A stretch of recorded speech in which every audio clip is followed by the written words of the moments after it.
Être implanté à 200 km de l'océan n'empêche pas l'Université du Maine de posséder un laboratoire de recherche Mer Molécules Santé dédié à l'étude des fonds marins. Ici, une vingtaine de chercheurs planchent sur la valorisation des biomolécules produites par les espèces marines, comme ces microalgues.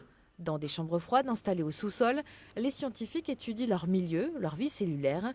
Une fois celles-ci identifiées, ils peuvent dévier leur métabolisme pour produire des molécules d'intérêt pharmaceutique, mais pas que.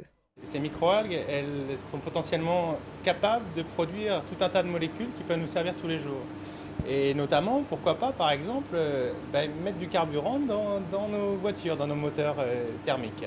Dans la pièce d'à côté, Stéphane s'intéresse au crabe vert, une espèce invasive qui, avec le réchauffement climatique, envahit le monde.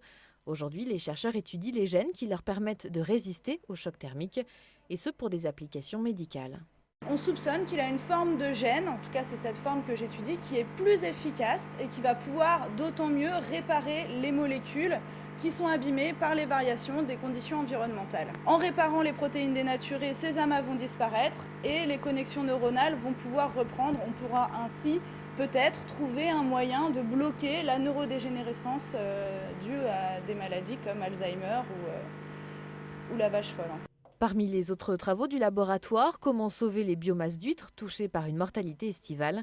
Mais les sujets de recherche sont multiples, car l'infiniment petit est vaste et car on ignore encore tout des fonds marins.